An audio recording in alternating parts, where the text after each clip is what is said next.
or did start recording already, or? The recording is running. Okay, so so again, I already have introduced myself, and here I now want to go to the synopsis, which I'm not going to read. Basically, today we will be focusing on some insights and motivational tips in relation to stakeholder management in global projects. And you have the synopsis here, and you also have our biographies, which you can read afterwards in your own time. I would like to say a couple of words about Scatterwork, though. Scatterwork is a Swiss-based project consultancy empowering project managers to reduce project delivery times, costs, and risks. And the main strength of the company is its experience in a large number of countries. Over the years, Scatterwork developed a huge network of clients in various sectors, which you can see listed on this slide. So as for the agenda for today, we are going to pick up one particular subject that is relevant no matter which methodology you are using. It is applicable to all project methodologies and all projects, and this particular subject is stakeholders. Then we are going to talk more about stakeholder diversity in global projects, because nowadays on our projects we all have people sitting somewhere else, and we need to manage as well.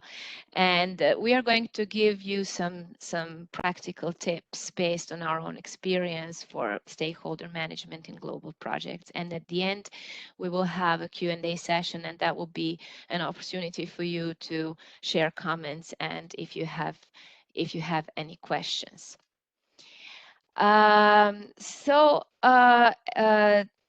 Now, the first thing that I want to draw your attention to is that stakeholders and stakeholder management is completely irrelevant of the methodology that you are using. So basically, whatever methodology that you are currently using on your projects, either it's a waterfall approach or agile that is becoming more and more popular nowadays, stakeholders are important, and you do have stakeholders. And as for the PMI, and by the way, I am also volunteering as a director for professional development in the Serbia chapter. And I suppose you are all familiar with the PMBOK guide. And from my experience, I know that a lot of people think of PMBOK guide as a Bible of project management, because it actually represents a compendium of the overall world project practice. But the thing is, sometimes people see PMBOK guide as a huge, sometimes even boring matter to read. But I would like you to think about PMBOK in a different way. Just think of it as a very valuable source of the overall knowledge based on decades of inputs from thousands of project managers across the globe. So you can pick up anything like a checklist of things that you need to think about and that you need to consider when running a project. And although the PMI is even now changing its approach, and we are now looking at the version 7 of the PMBOK guide, we still need to apply certain processes to initiate our project. And one of those processes is to identify stakeholders. Now, thinking of the stakeholders, the question is, who are they and why do we need them on our projects? And the answer to that is that stakeholders are nearly everybody.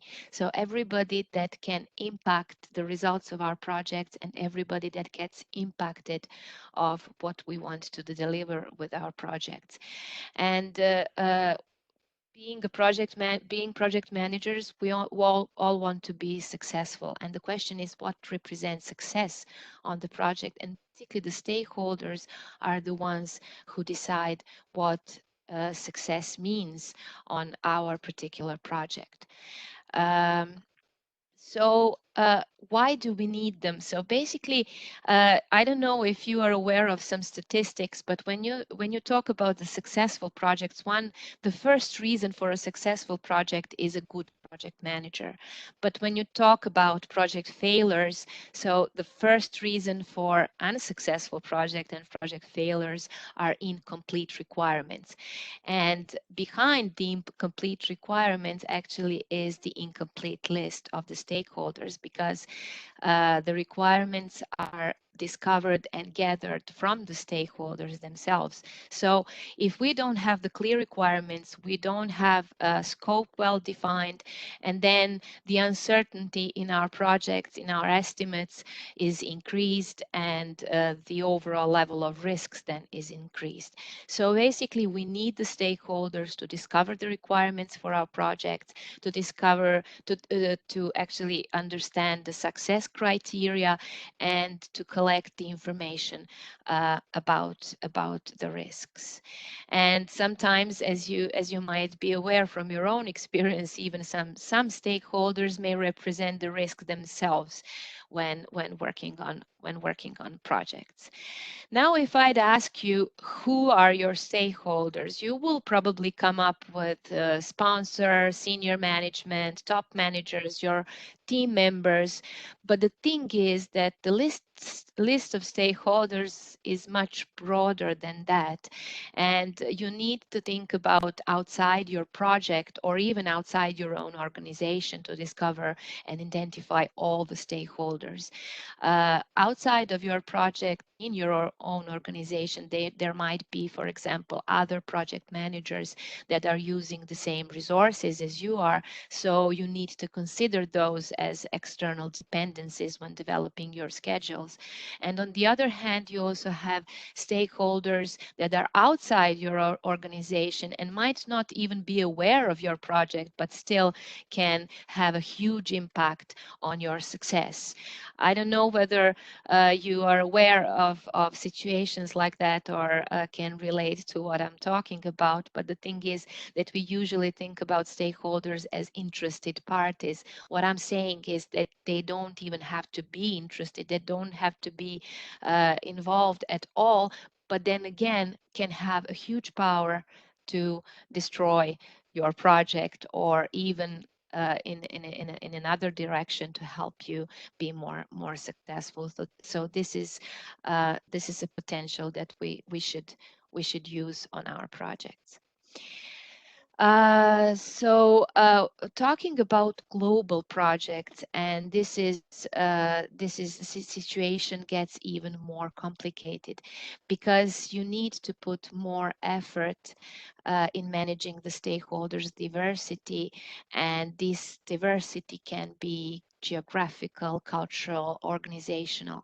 The thing is that the more distant these people are from you, the less they would do what they want them to do on your project.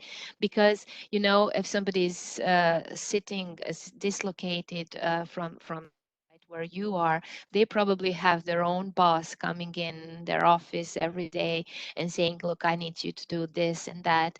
And then they would drop your project and do what this other person is asking them to do. And then what happens is that your project is then late.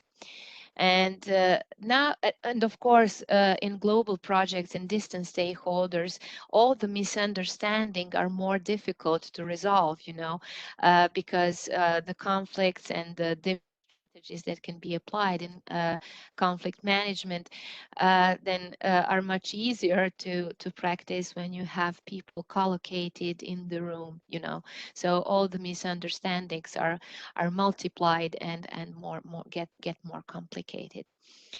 And now you have several aspects of distance on your projects that you need to consider. And this is the simplest view, is that you can have stakeholders in distant lands, geographically distant stakeholders in good communication, meaning that they can be in another country but similar culture to yours, so you can have a very good communication with them. And then you can have stakeholders collocated in the same organization as you, and in the same environment, and or in the same country, and these would be considered as near stakeholders. Uh, but then again, there are other aspects that bring in further complexity into this. And for example, when you think about the stakeholders in distant lands, this is, for example, I was working for a long time for an international company that has headquarters in Germany and manufacturing plants all over the Europe and Asia and UK. And then what might happen, that even though your team members are in the same organization as you are, they still might be very distant in terms of geographical distance, and also in terms of different cultures. But even sometimes in situations like this, you may even find yourself that you have a more close communication, for example, with suppliers and their employees that are in your own country or in your own region, than with your team members, for example, in Vietnam or Russia, or other distant countries. And of course, you can have also the situation where all the stakeholders are in the same country, even in the same company, for example. And then again, you have different types of distance. For example, different in the organization, different job levels in the hierarchy, distant managers that you need to manage in a different way. So basically, I'm going to move on now to some of the tips that I would like to share based on some experience on global projects and dealing with distant stakeholders. And on this slide, you can see something like a checklist, and these are different aspects of that you need to consider when you have a global project and diversified stakeholders. And sometimes it may seem minor, but there are things, depending on the situation, that can create a great deal of frustration, even if we haven't thought them through in a timely manner. For example, there was this seminar organized for a Hungarian audience, and of course, the material for the seminar was prepared the night before. And what happened is that emerged that the printer typeface did not distinguish between some specific letters, and as a consequence, the text was difficult to read due to wrong accents. So again, it might not be huge, but in this particular situation, it didn't look good, and could have been avoided only if all the delivery details were checked with affected stakeholders at the very beginning. And out of all of these aspects of diversity that were shown on the previous slide as a checklist, I would like to focus specifically on the cultural aspects. So I don't know if you are familiar with the Hofstede 6 dimensions of national culture. And this is something that you might find very useful, for example, when running a global project and have stakeholders in different countries, different cultures. I don't know, Laszlo, do we have any questions at this point? Because I think we're okay with the time. So No questions at the moment. Carry on, please. okay, good. You can see the link at the bottom of the page. And then you can see different indices described by Hofstede. But what I would like to say a few things more is this power distance index, because I see this particular index very important when um, planning communications on a project, and it can certainly impact the complexity of the communications on the project depending on the culture. So you can see here some of the indices for the 4 markets that are target markets for the scatter work. But what you can do if you are at the moment involved in a global project and have the need to check different cultures, you can go to this link and look for your own regions and your own areas. But this power distance index, I would like to give you some examples. For example, in Netherlands, for example, you would be able to see a prime minister cycling to work, going to work by bicycle, which is something that you would not definitely not be able to see in Serbia, or probably, I suppose, in Hungary as well, because if you go east, in particular, this power distance index increases, and this means a very specific attitudes towards authority and different expectations thereof in different cultures.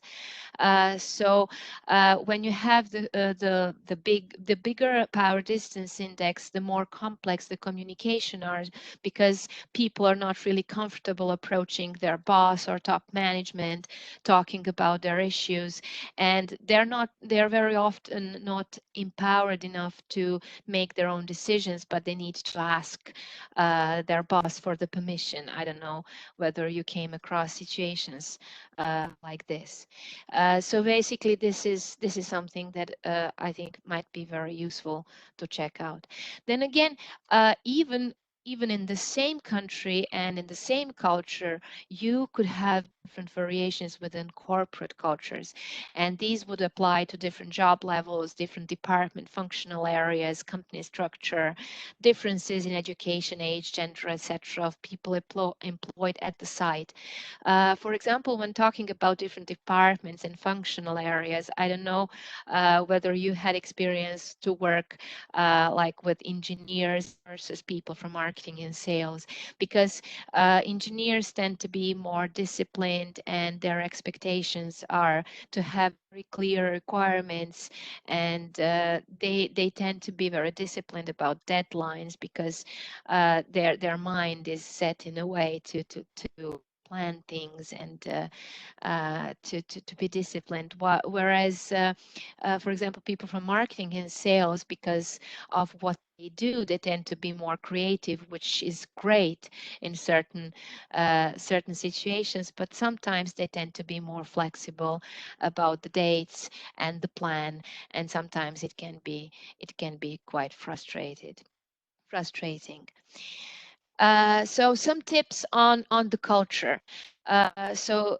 This is these are the list of things to consider and to question yourself when working with different cultures.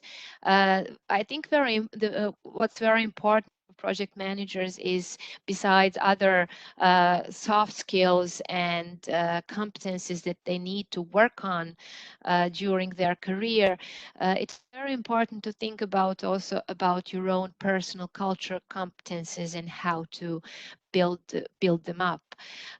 It is very important to know yourself and the others, and to be able and ready to adapt without losing your cultural identity. I mean, all of us, we need to ask ourselves how far we want to go with different people, and how much we want to adapt. So you need to be comfortable with this.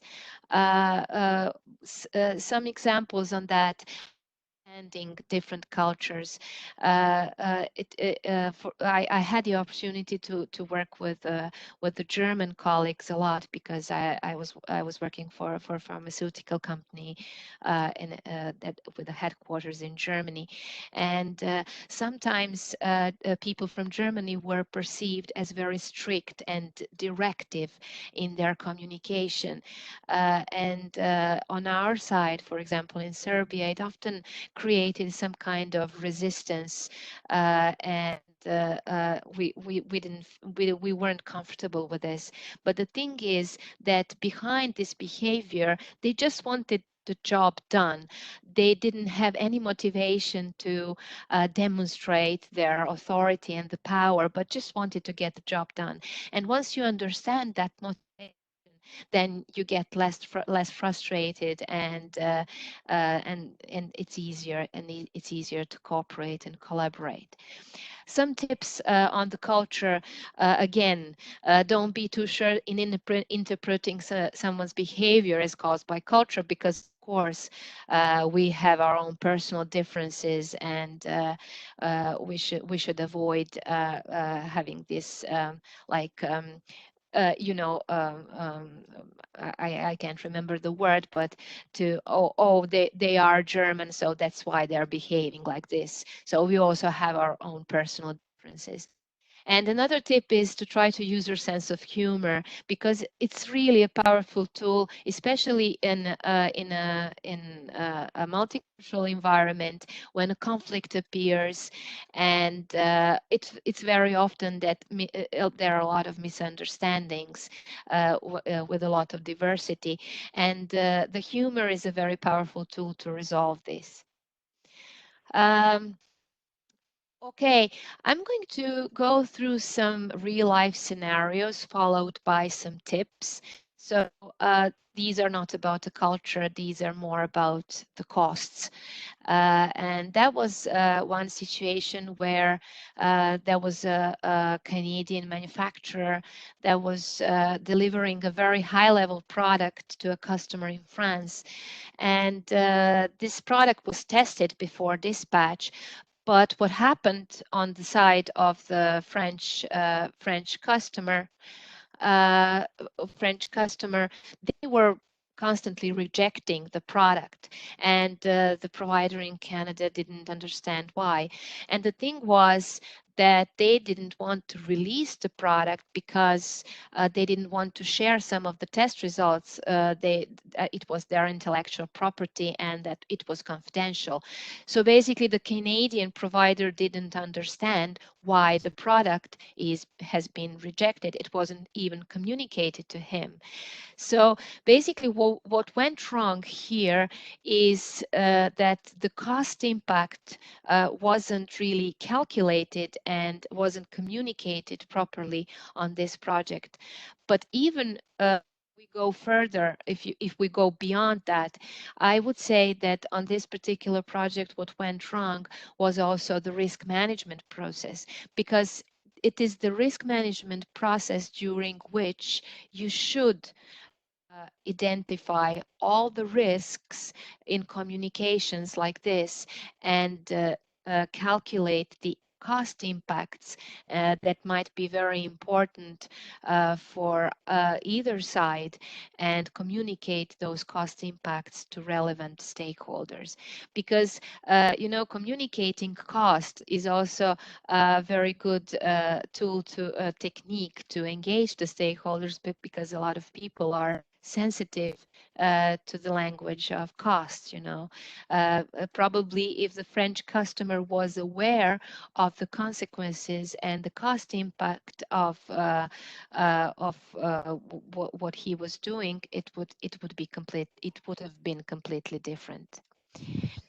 Another scenario, and again, this is not about not communicating the right things to the right stakeholders, but not even identifying all the stakeholders on the particular project and not developing the strategies on how to engage them.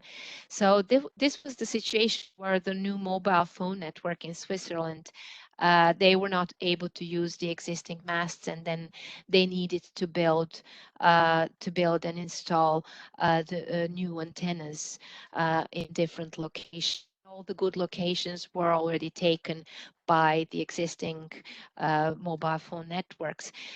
So what they faced was a lot of objections from the inhabitants, and in the German-speaking cantons, people were afraid that they are going to be killed by so-called electrosmog, while in the French-speaking environments, they were more concerned because the antennas didn't look good and so on. So what actually happened was that one of the inhabitants in the neighborhood actually complained that antenna gave her headaches, and when the situation was checked on the field, it turned out that the antenna wasn't even connected or powered up, but she still went on the television to complain about the headaches. So basically what happened here, I don't know if you are using, you probably are on your project. When you identify your stakeholders, you probably use different grids in order to analyze them and categorize your stakeholders so that you can develop adequate strategies on how to deal with them. So and I don't the one of the matrices I use a lot is the power interest grid. So what usually happens on project is that people with low power, uh, they get neglected as stakeholders, and the appropriate strategies are not applied to communicate with them. So what happened here is that on this particular project, not all stakeholders were identified, specifically the inhabitants of the area where the antennas were to be installed, and they were very much interested in the impact of this project, and they were not considered initially, and then they used a power of the media to actually come into the position to impact the results of the project. So this project. And this could be cause delays on the project and different nuisance which can be avoided just by uh, applying adequate strategies with particular stakeholders.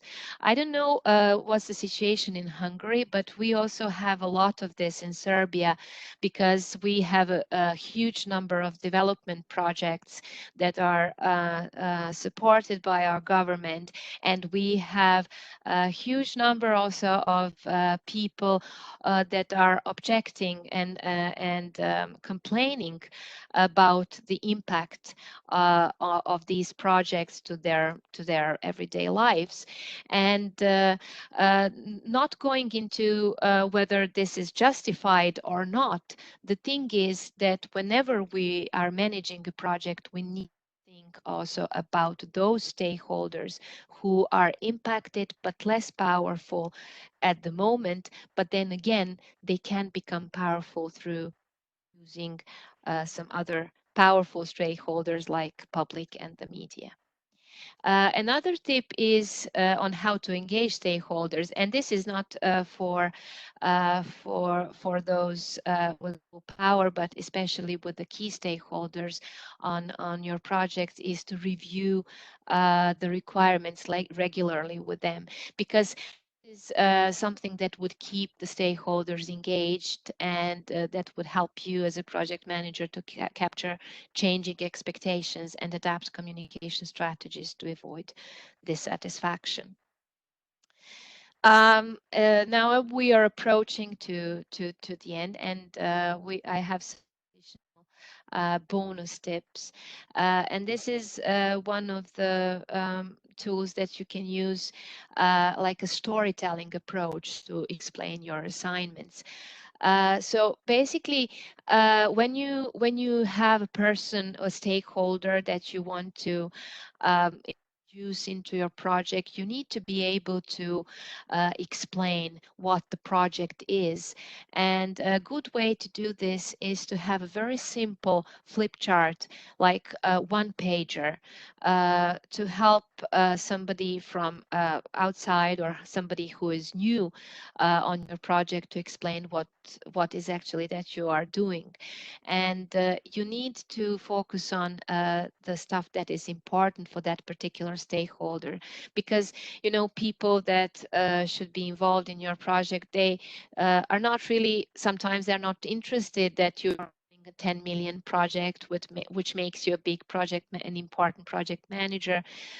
More likely is they want to know how and who is impacted by the project, what kind of work is involved, what is expected, what kind of risks are associated with that project, and so on. So this one pager and the storytelling approach can be very useful. Again, in my experience, I think people get more motivated to cooperate and to work with you when they understand the purpose of what you are doing very well. So instead of going to somebody and say, just do it for me, it brings value just to take some time and explain exactly why this needs to be done and why it is really important, so that a person can understand the big picture and how his specific tasks can fit into this big picture. So another tip is to specify these work assignments exactly in this order. So the first question is why, the second question what work needs to be done, when, and of course by who. Because if you don't define and delegate responsibilities for specific tasks, probably nothing is going to happen. And this is not, again, this is not because somebody doesn't want to help and doesn't want to support, but this is mostly because they don't understand the purpose, and they don't understand exactly what is expected from them. So this is just a summary of all the takeaway tips for the disparate projects, the projects that are like global projects where we have a lot of diversity. So the first one again is to check diversity parameters of your own and stakeholders' national cultures. And remember, this was the Hofstede 6 dimensions of national culture that we discussed, and you can find really interesting things there about different cultures depending on the stakeholders on your particular projects. Again, review your own personal cultural competence, because you are the one that needs to be balancing very often. In some examples that I mentioned, for example, with headquarters in Germany and team members in Russia, Vietnam, and UK, and of course you have also suppliers scattered all over the world. So you need to think about your own personal cultural competencies and how you can jungle with them. The third tip was about the scenario I communicated as an advice. Whenever you can, communicate the cost impact and engage the stakeholders in risk management, so that you can even prevent such impacts and not wait until they occur. Identify all the stakeholders and relevant engagement strategies, and this is where I mentioned the stakeholder power interest grid that I use very often. Review requirements regularly with the stakeholders, and at the end, some bonus tips: the storytelling approach to explain your assignments, and the orderly specifying these assignments in a particular order, so that all of your stakeholders can understand where you're coming from, and that you can trigger their collaboration by being motivated to follow your objectives. So yeah, that's more or less that from my side. So if now, Laszlo, if there are any questions. Yes. Thanks very much, Zorana, for the wonderful presentation. I shared with you the questions, so I would really appreciate if you could look at the chat window because there are a number of different questions. If you want, I can read them loud. Yes. Okay, so question. Yes, Can you see please. the question? I now exited the Sure, no problem. shares. Yes, share Okay, screen. so the first question is, some cases a stakeholder could use information and transparency for his or her own benefit. What could be opposite of project goals? Have you any idea how to handle that? Oh, I understand. You're talking about the stakeholders that participate the project, but then again, they have their own objectives and their own Exactly. agendas. Yes.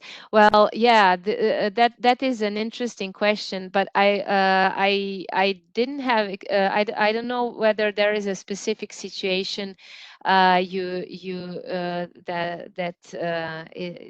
you had in mind when you asked that question. But if I understand properly, is that somebody is aiming uh, um, uh, or to abuse a project to Correct. actually yeah. Well, the way you could handle this actually depends on the power of this particular person to actually achieve that. So if the person is less powerful, then obviously it would be easier to manage the situation like that. And then you can maybe kind of bargain with this person in terms that because as a project manager, your task is not only to deliver the project in terms of objectives, but also to satisfy and understand the needs of all of your stakeholders, including the personal needs of your team members. So if there is any way to approach this person and understand exactly what he or she needs, and maybe try to answer these needs in a different way, that might be an option. On the other hand, if this person is like more powerful, then probably this is something that you would need to escalate uh, uh, with the management and try to resolve in a different way, because if that person in particular is a part of the top management and wants to do something that is like not aligned with the strategy, and the strategy is the responsibility of the top management and the sponsorship team, so then Mm-hmm. the escalation would be a good Okay, thanks. approach. Thank you very much. So the second question is, and I think this is a very relevant question for many of us who are working in a virtual environment. So the second question is, how to build effective stakeholder relationship in virtual teams?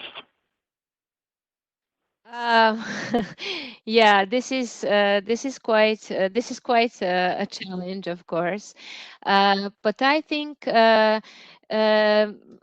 I don't know. I think the technology nowadays is so advanced, and there are a lot of people that I work with, even people that I haven't even met, and I feel very close to them because I think that, for example, this WebEx meetings and different platforms to meet people and discuss are a good way for even for communication, and you might even feel that you are in the same room with the person. But anyway, I think effective stakeholder relationships are always built on trust and integrity. So I think a good approach is to develop a relationship of trust, these stakeholders might be distant. It doesn't prevent you to have one-on-one meetings and discuss different topics and different concerns that might even be personal. So I think this professional integrity and trust and preparedness for listen to other people and understand where they're coming from. I don't see any obstacle in using these conversations and meetings like this, even with virtual teams. Mhm. Thank you very much. Before I turn to the third question, I would like to announce that the polling is open. So ladies and gentlemen, look at the poll, bottom right corner of your screen, and we are going to ask a couple of questions there. If you would like to claim a PDU point, you have to provide your PMI ID and email address.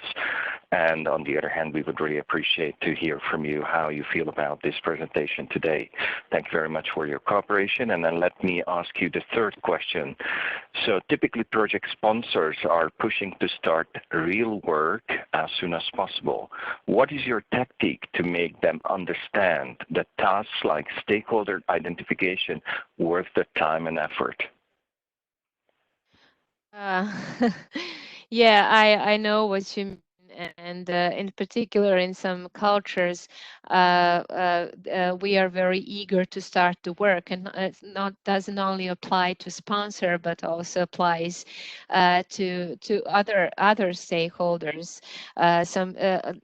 It's not reserved for the top management to be eager to start the work, but other people are not very don't like to devote their time to planning as much. Uh, well, I would go with the cost impact because I think the one of the tips that we have in this presentation, because depending on the tolerance, I mean the approaches can be different because different organizations can have different tolerances towards different types of risks. So it's not the same whether you're working in a startup or in a big corporation. So, for example, startups are more sensitive probably to time, to risks relating to time and schedules, and the corporations are quite sensitive to risks related to costs. So I would go to communicating the risks and emphasizing the importance of the good risk management process, which cannot be performed without identifying all the stakeholders. And I would try calculating some cost impacts or estimating some cost impacts that I would communicate to the top managers, because usually they would respond to this. Thank you. So many questions are coming in, so I would really appreciate just to answer these questions very briefly. So the next one is saying the following: what online tools do you recommend for stakeholder management? What online Yeah, tools do you recommend? well, there were a lot of discussions in the webinar we did previously. Jashun and I, we had a same question. To be honest, I don't really believe in tools because I mean I do. I think tools can be very value added in certain situations. For example, for tracking progress, of course, schedule development and things like this.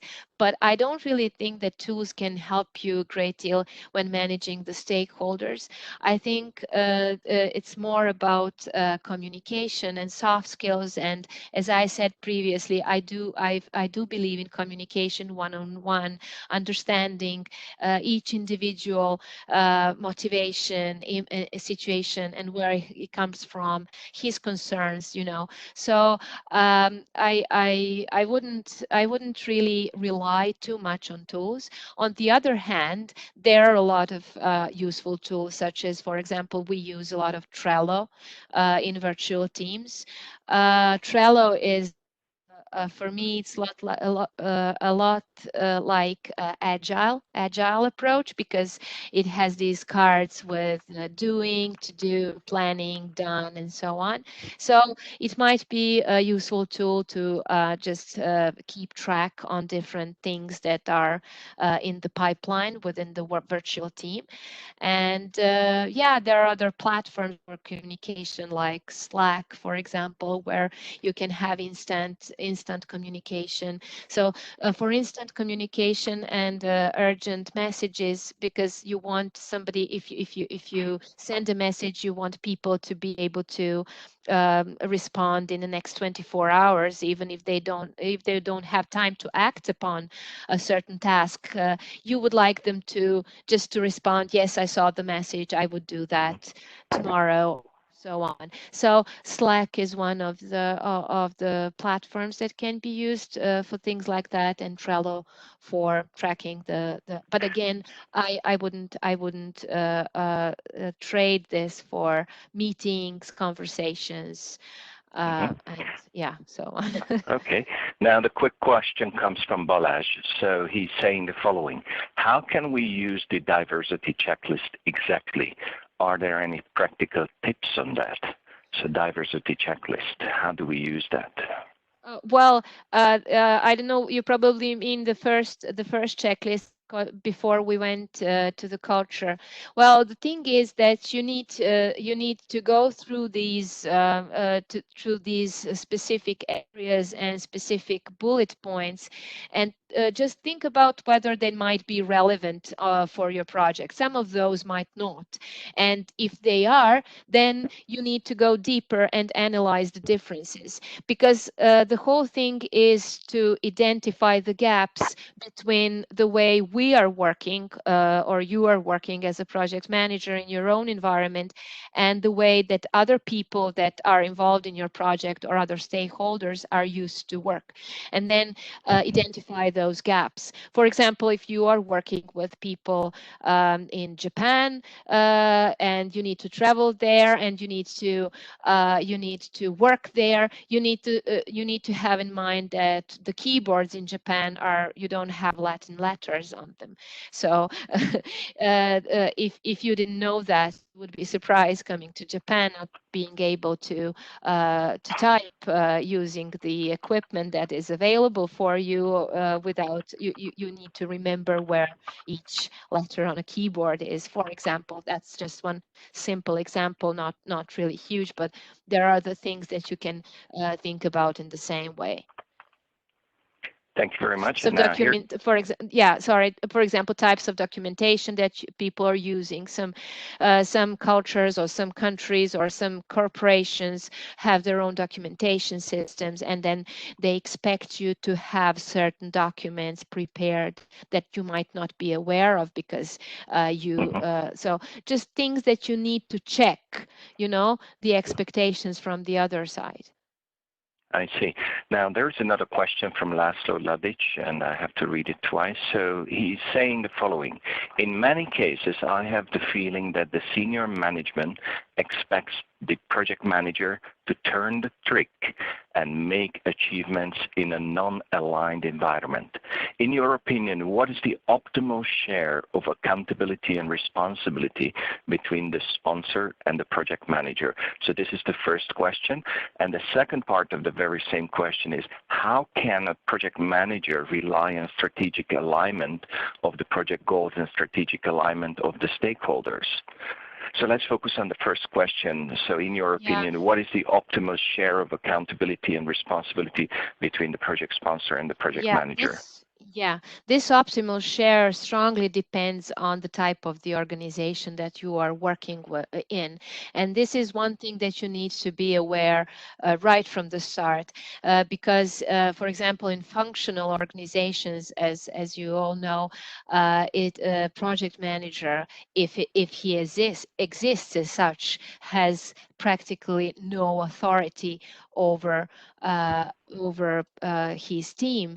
And of course, you cannot impose expectations in front of somebody and not give him the authority to fulfill these expectations. So I think that for the project manager, it is very, very important that he makes this clear with his sponsor right from the start. And this is why the project charter for me as a document is very important, as one document, one place where these things can be documented and signed off, approved right from the start. So in the project charter, you can define this divided responsibilities and divided roles in terms of responsibility and accountability.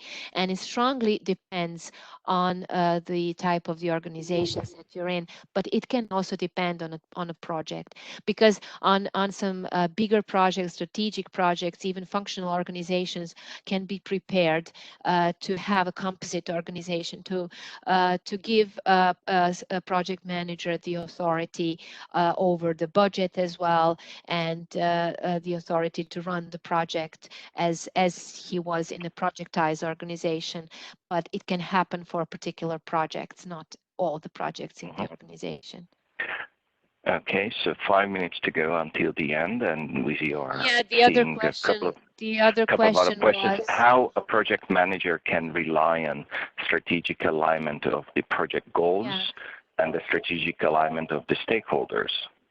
I think this is something that PMOs in the organization can help a lot.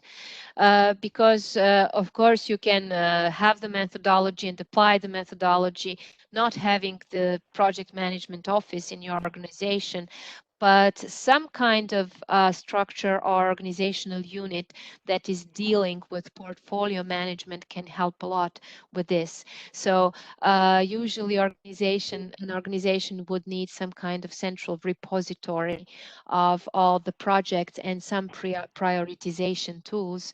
And there are a lot of those tools. You might look at those tools and maybe propose to use them in your organization.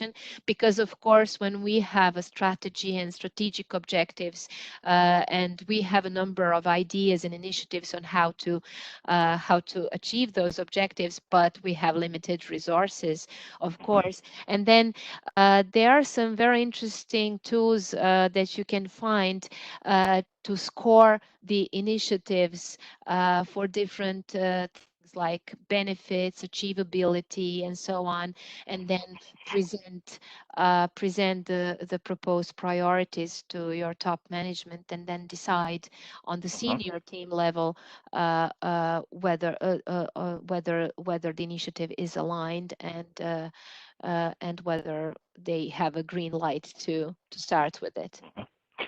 Okay, and probably the last question for today, just before we wrap up the WebEx today. So what is your ultimate tip of these tips? What is your ultimate tip of these tips? That's the first part of the question. And the second part, what is the most important in stakeholder management in your opinion? So ultimate tip, and what is the most important thing in stakeholder management? Yeah, well, the ultimate tip probably would be the one of regularly reviewing the requirements with all the stakeholders, assuming that you identified all your stakeholders. And even though you identify all the stakeholders and relevant strategies, it might not be possible that you would be able to actually achieve all, answer all the requirements, and then probably you would have to focus on the key stakeholders, which you need to manage closely. And one of the tools to do that is to review the requirements, very regularly with them. So that's how they would feel involved. They will see that you are interested in their opinion, and they will be more motivated to support you, and even give you some feedback so that you can adapt your strategies. And the second question Okay. was, what is the most important Most things in important in stakeholder yeah, management. most important thing in stakeholder management, of course, I would say, is communication. But it shouldn't be like one fits all. I strongly believe in this individual. You need to, as a project manager, yes, you need to be some kind of a Superman, and not everybody is is just can be a good project managers. Although a lot of things can be learned and developed, a lot of skills. But I would say targeted communication and Mhm. understanding people's needs, people's expectations, and responding to those with individual strategies. Thank you very much. We are just on time. And the final closing comment, I would like to say thank you very much, Zorana, for this wonderful presentation. And I really appreciate that you were able to answer so many questions what we received from our participants. Yeah. Ladies and gentlemen, the final comment from my end, I would like to say thank you very much to Zoltán Mészáros, because he was the one who shared with us another tool, which is a little bit better probably than the tools what we mentioned, and Nudge Csaba. Csaba Nudge also mentioned that he would like to offer another tool which is slightly better than Trello called ClickUp. So thanks Okay, very much good. for that. Thank you. And the other tool is getharvest.com. So thank you guys. And I really appreciate that today so many of you joined the call, because altogether 249 people participated in this WebEx session. I think this is a new record. I'm going to share the recording with all of you. I'm going to talk to Zorana about the presentation, whether we can get it in PDF or not. And obviously all of you who attend the call, you can claim one PDU point after the meeting. You're going to get the PDU information from me later today. With that said, thank you very much. The next webinar is coming 1 month from now. That time I'm going to talk about the disciplined agile, which is actually the new approach from PMI. So disciplined agile is coming. Same time, same place, 1 month from now. With that said, thank you very much, Zorana. I wish you a wonderful day. Thank Bye-bye. you so much. You too. Thank Bye-bye. you. Bye. Bye. Bye-bye. Thank you. Thank you.